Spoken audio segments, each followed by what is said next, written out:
So let's talk about the new album. It's called The Tritonus Bell, and it came out on August 27th through Season of Mist Records. Tell me a little bit about this album. Well, it's an interesting album in Hooded Menace discography because has I think it has the most up tempo ish stuff Hooded Menace ever done. It's still not up tempo. It's more like a mid tempo when we talk about like death metal or anything, all that stuff. No blast beats, nothing like that going on. But still, like there are lots of those kind of mid tempo parts that make it pretty driving album, like when compared to the other Hooded Menace albums.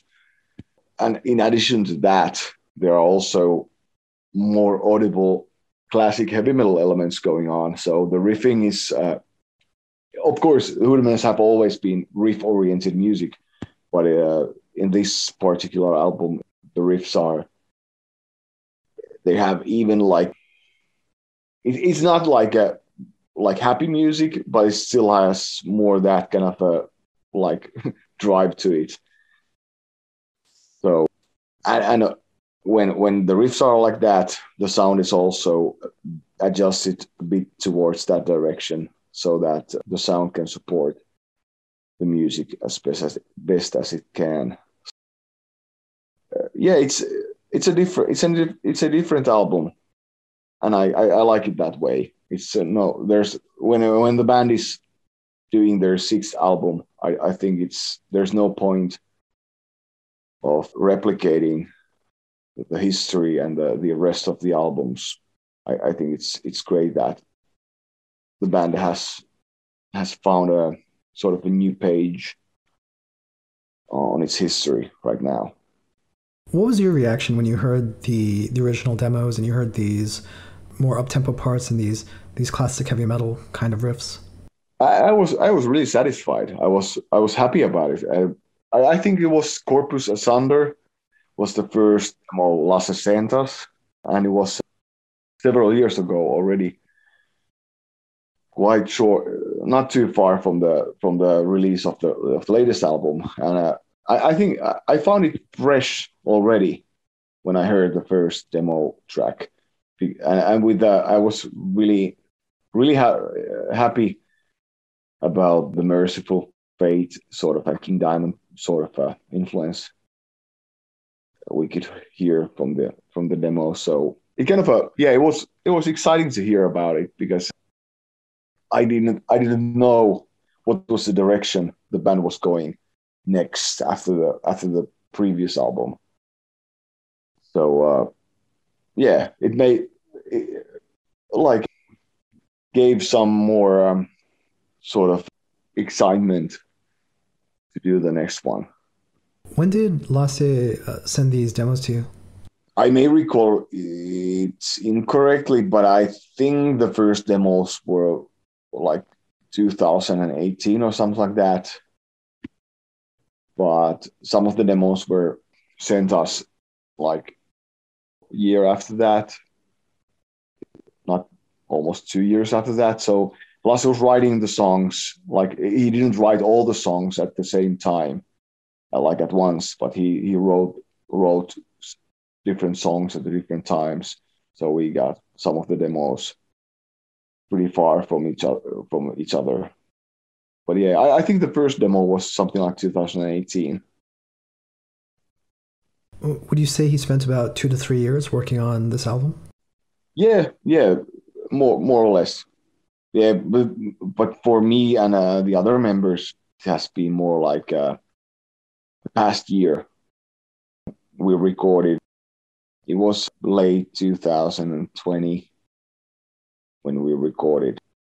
We recorded the instruments and stuff. So that our job started from that point of view.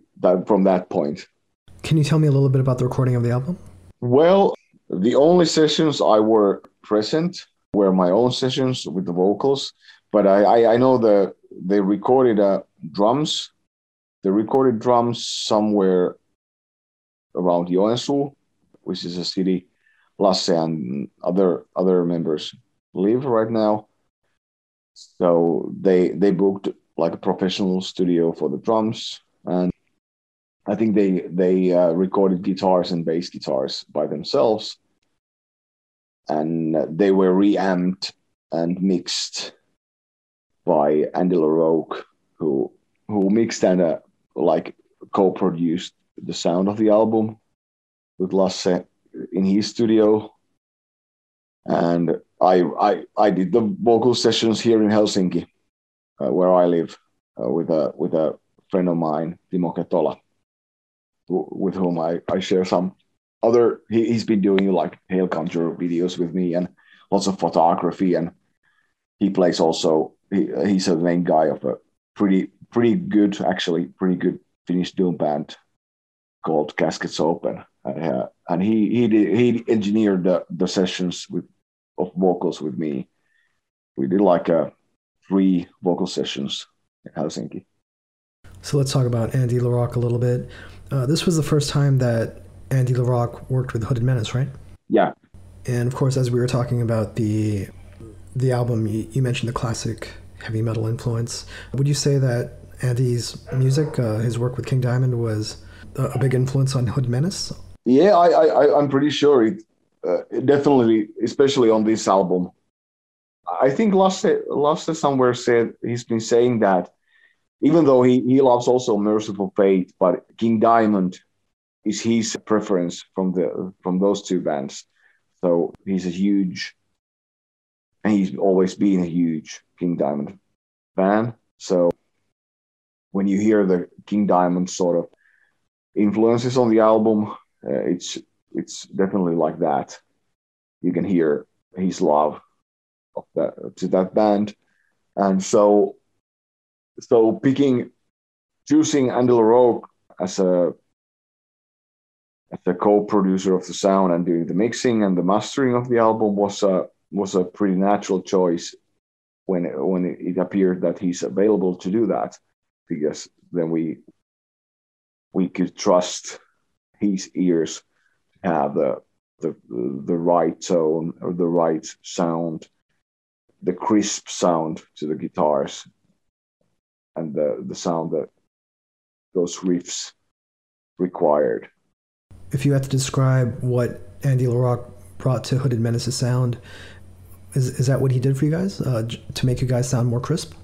Yeah. That was the original idea Lasse had in mind. He wanted to have tighter, crispier guitar sound. For example, when comparing to the previous one, which had a bit more muddy sound to the guitars. Now, when the riffs were tighter, we wanted to have, and Lasse especially wanted to have, a tighter guitar sound. So I think that's and the drum sound were the starting point for the mixing process, and those were the starting, like, the things Lasse pointed out and was asking Andy to do with sound, and he executed it pretty nicely.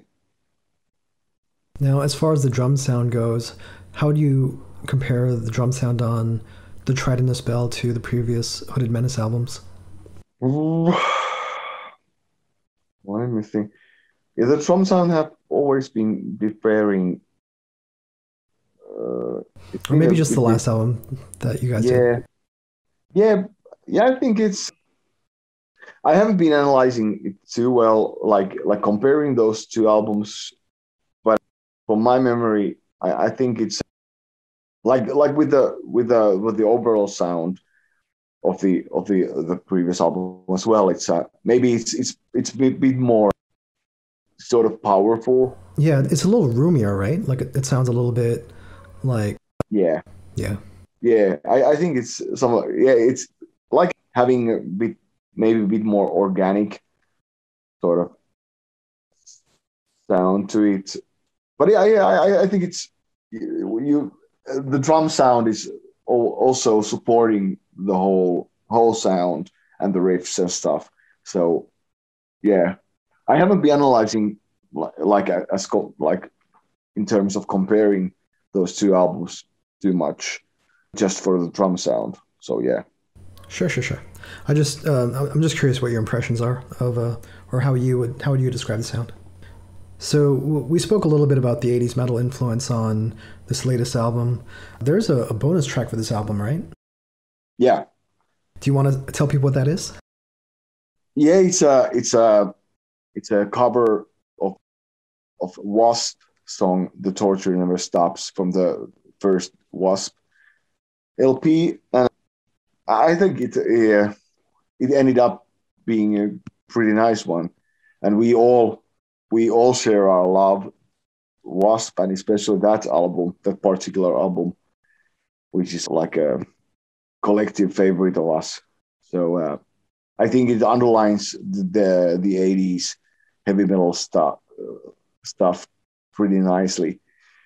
There was some other cover versions, other cover songs we were talking about before we ended up choosing Wasp song. We even did a demo with vocals and all for Judas Priest, one song, but which song? It was Nightcrawler. Nice. From the it was, and it was But that's a little bit fast for. Yeah, but it was a slowed down version. Cool. So that it wasn't bad, but when it's Judas Priest. As much as we love the band, it's so vocal oriented. It's not just like the riffs and brutal vocals, but it's also has the genius part of the music has lots to do with Rob Halford's vocal lines and the melodies of that. So it just didn't translate that well into Hood and Menace sound. It would have required more of some melodic like support beat guitars or an additional like clean vocal track or something like that. So we even though it was a cool idea, we thought that Wasp fitted better with our sound. Can you tell me a little bit about your approach when you cover some of these more melodic classic heavy metal songs? For you personally, as you're doing the vocals? Me doing the vocals. You mean like Hood and Menace songs on this record or the cover? Yeah, so like the Wasp cover that you guys did, or the Judas Priest song that you guys recorded. I mean, are you just focusing on the rhythm? Do you try to add a little bit more melody? If it was any other band than Hood and Menace, I would have done Judas Priest cover quite differently. I think with more melodies and stuff, but because, as far as Hood and Menace sound has always been pretty rough on the vocal side. It would have been too different for the Hood and Menace sound, I think, to like that far on the melodies on the vocals. So it was basically trying like following the rhythms, the original Judas Priest song, but just doing it like Hood and Menace style, this death metal vocal style, and that was I think that was the thing why it didn't work that well. It would have required more of that, some like more melodic part to it. But when we think about Wasp cover, even though Blackie Lawless's vocals have more melody part to it, to his vocal lines, than the one Hood and Menace has, and I do, it's still pretty simple melody wise. So it was easier to adapt to the sort of a death metal style vocals. It wasn't that different. Of course, when doing a cover song compared to the Hood and Menace song, I feel I have a bit more freedom to my expression, because when I do Hood and Menace songs, I try to follow Lasse's vision about the song as as well as I can. And so it's more in detail planned, all the phrasing and stuff when I start to do the vocals. But with the cover songs, be it this Wasp cover song or the previous album's Celtic Frost cover, Sorrows of the Moon, I feel I have a bit more freedom to sort of find my way to do that compared to the Hooded Menace song. Now, was Wasp a controversial choice? Because I know not everybody can agree on Wasp and whether or not they're really metal. Yeah, but yeah, if there's a controversy about it, I think it's just cool because everyone should be aware of that band, especially the first LP. It's such a good LP, so if there's some controversy, I think it's just good.